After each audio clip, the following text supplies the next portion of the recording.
वैसे ही भक्त रोने लगा और उसने तुरंत एम्बुलेंस को कॉल कर दी, जिसके बाद तत्काल एम्बुलेंस से लड्डू गोपाल जी को अस्पताल लेकर पहुंच गया। अस्पताल में उन्हें एडमिट कराया। डॉक्टर ने स्टेथोस्कोप लगाकर भगवान लड्डू गोपाल का चेकअप किया। कभी ये अपने भगवान की मूर्ति को डॉक्टर के जरिए चेक करा रहे हैं, भाई वो भगवान कैसा जो बीमार भी पड़ जाए। कहते हैं ना, भगवान के प्रति अगर आस्था हो तो भक्त भगवान के प्यार में भाव विभोर हो जाते हैं। अस्सलाम वालेकुम नाज़रीन, मेरा नाम राशिद अली है और आप देख रहे हैं मेरा यूट्यूब रिएक्शन चैनल। दोस्तों, आज की वीडियो जो बहुत इंटरेस्टिंग है और बहुत ज़बरदस्त टॉपिक पे हमने वीडियो बनाई है। आपको बहुत अच्छे से इस पे सवालों का जवाब वगैरह मिलेंगे। तो दोस्तों, स्टार्ट करते पहले वीडियो और देखते हैं वीडियो में क्या बताने जा रहे हैं। तो दोस्तों, स्टार्ट करते पहले वीडियो। वैसे ही भक्त रोने लगा और उसने तुरंत एम्बुलेंस को कॉल कर दी, जिसके बाद तत्काल एम्बुलेंस से लड्डू गोपाल जी को अस्पताल लेकर पहुंच गया। अस्पताल में उन्हें एडमिट कराया।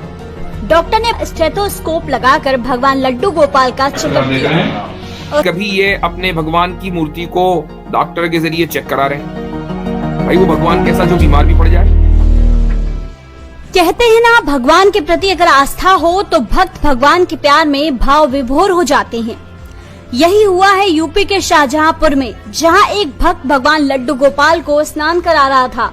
तभी अचानक भगवान की मूर्ति उसके हाथ से फिसलकर नीचे गिर गई। जैसे ही भगवान की मूर्ति नीचे गिरी, वैसे ही भक्त रोने लगा और उसने तुरंत एम्बुलेंस को कॉल कर दी, जिसके बाद तत्काल एम्बुलेंस से लड्डू गोपाल जी को अस्पताल लेकर पहुंच गया। अस्पताल में उन्हें एडमिट कराया। डॉक्टर ने स्टेथोस्कोप लगाकर भगवान लड्डू गोपाल का चेकअप किया और फिर कहा, लड्डू गोपाल जी बिल्कुल ठीक हैं। सही है, कोई दिक्कत नहीं हुई है भैया, जानो देखो इधर, परेशान ना हो। तब भी भक्त का रोना नहीं रुका।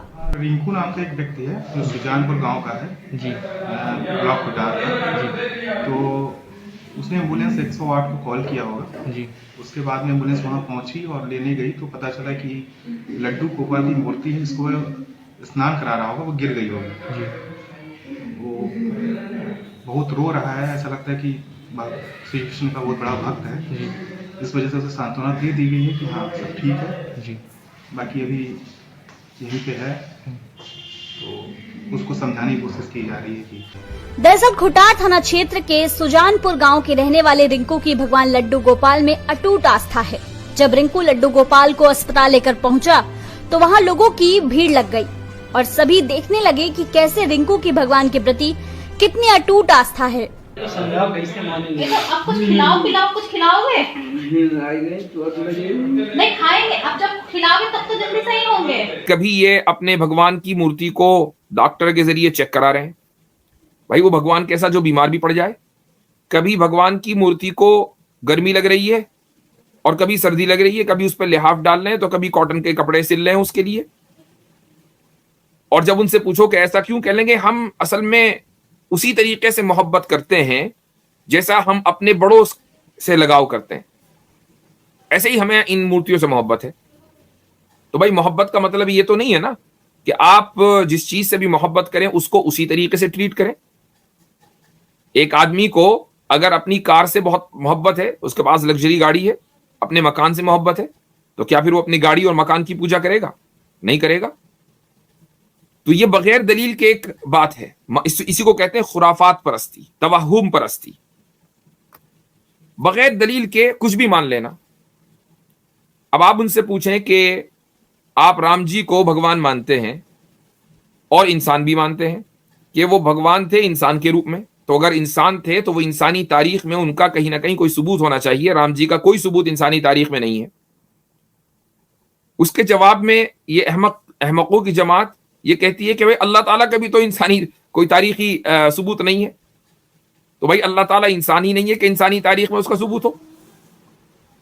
इंसान का होगा ना इंसानी तारीख में सबूत। जब आपने राम जी को इंसान मान लिया तो इंसानी तारीख में उसका सबूत दिखाओ। इसी तरीके से आपने सुना होगा कि भाई इनके यहां लिखा हुआ है महाभारत वगैरह में और मुख्तलिफ किताबों में कि हनुमान ने सूरज निगल लिया। अब जब हम ये कहते हैं तो फौरन उसके पलटवार ये लोग कहते हैं कि अच्छा मोहम्मद सल्लल्लाहु अलैहि वसल्लम मेराज पर चले जाएं, आसमानों में चले जाएं, बुराक पर बैठकर, वो तो ठीक है, और हनुमान अगर सूरज निकल लें तो इसमें प्रॉब्लम है। यह है फॉल्स इक्विवेलेंस। किस तरीके से? वो इस तरीके से कि किसी भी इंसान का या जानदार का सूरज को निगल लेना ये एक रैशनली इम्पॉसिबल चीज है, मुहाले अक्ली, जिसको हम अरबी में कहते हैं मुहाले अक्ली। ये इम्पॉसिबल है चूंकि सूरज एक बहुत जायंट जिस्म है और बंदर एक बहुत छोटा उसके मुकाबले में। तो एक छोटी चीज एक बड़ी चीज को अपने अंदर कैसे संभाले और इसके बावजूद छोटी छोटी ही रहे, बड़ी ना हो? यह रैशनली इम्पॉसिबल है। जबकि बुराक के ऊपर सफर करना रैशनली इम्पॉसिबल नहीं है। और वो इसलिए नहीं है कि ज्यादा से ज्यादा क्या चीज लाजिम आई? लाजिम ये आई कि आप सल्लल्लाहु अलैहि वसल्लम ने इतनी तेजी के साथ सफर किया जितनी तेजी के साथ आमतौर से सफर होता नहीं। तो आज से 1400 साल पहले तो जहाज से भी सफर नहीं होता था। अगर कोई ये कहे कि नहीं हम 700 माइल्स पर आवर सफर कर सकते हैं 1400 साल पहले, तो उस वक्त भी मुशरिकीन यही कह रहे होते हैं कि बेवकूफ आदमी 700 मील 1 घंटे में कोई कैसे सफर कर सकता है। लेकिन आज कर सकते हैं, स्पीड बढ़ गई। हो सकता है कि आज से आगे चलकर हम 7000 मील पर आवर सफर करने के लायक हो जाएं।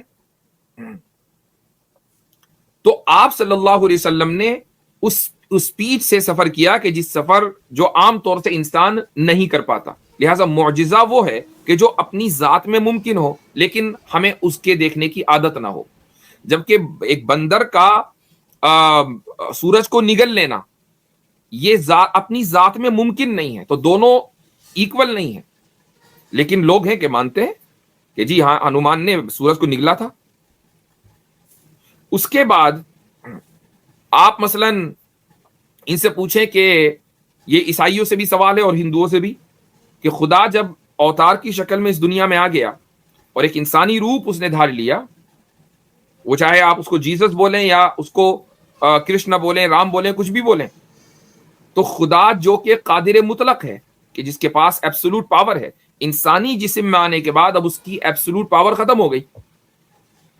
ये कैसे मुमकिन है कि एक एब्सोल्यूट पावर वाली जात ना रहे? ये पॉसिबल नहीं है। लेकिन इसको मानते हैं। आप ट्रिनिटी के ऊपर जैसे ही सवाल करेंगे, मैंने इससे पहले भी कहा, कहेंगे लीप ऑफ फेथ, नहीं बस वैसे ही मानना है। तो ये जो वैसे ही मानना है, एक तरफ वो लोग हैं कि जो ये कहते हैं कि हमें जो चीज नजर आएगी वो मानेंगे, जो नजर नहीं आएगी वो नहीं मानेंगे। दूसरी तरफ वो लोग हैं कि जो इम्पॉसिबल को भी मानते हैं। लेकिन इस्लाम ने दरमियानी रास्ता दिखाया। वो ये है कि जो चीज नजर ना आए वो मौजूद ना हो, यह ज़ाब्ता गलत है। बहुत सी चीजें हैं जो नजर नहीं आती मौजूद हैं। हां, अकली तौर पर उसका साबित होना किसी ना किसी हद तक जरूरी है। कुरान करीम ने यह एलानिया कहा है कि कुल हातू बुरहानकुम इन कुंतुम सादिकीन, कि ए मोहम्मद सल्लल्लाहु अलैहि वसल्लम आप फरमा दीजिए कि हातू बुरहानकुम, अपनी दलील पेश करो अगर सच्चे हो। दलील की बुनियाद पर बात होगी। ये नहीं कहो कि हमारी आस्था है। आस्था कोई चीज नहीं होती। असल चीज यह है कि दलील है तो पेश करो, नहीं है तो अपना दावा वापस लो। दुनिया चलती ही है दलील की बुनियाद पर। यह कैसा मजहब है कि जो दलील को साइड में कर रख देता है और कहता है कि नहीं हम तो आस्था या अकीदत की बुनियाद पर चलेंगे, दलील हमारे पास नहीं है। जब आपकी पूरी जिंदगी में आप हर जगह दलील मांगते हैं तो मजहब में भी दलील मांगिए। तो दोस्तों ये थी आज की हमारी वीडियो, जिसमें आपने देखा बहुत सारी इन्फॉर्मेशन और बहुत सारी ज़बरदस्त वीडियोस देखी हैं आपने। तो अगर आपको हमारी वीडियो अच्छी लगी हो तो आप हमारे चैनल को हमारी वीडियो को लाइक कर देना है और हमारे चैनल को सब्सक्राइब कर देना है। अगर आप हमारे चैनल पर नए हैं तो हमारे चैनल को लाजमी सब्सक्राइब करना है, ताकि और लोगों में भी शेयर करें हमारी वीडियो, ताकि आपको हमारी वीडियो जो है एक हमारे चैनल को रिच मिल सके। आपका फ्री में होगा, ये हमारे लिए बहुत ज़बरदस्त होता है, क्योंकि आपके एक लाइक और आपका सब्सक्राइब करना हमारे लिए बहुत ज़बरदस्त होता है। तो दोस्तों ये थी आज की हमारी वीडियो। अपना और अपने प्यारों का खास ख्याल रखें। नेक्स्ट वीडियो तक दीजिए हमें इजाज़त। अल्लाह हाफिज़।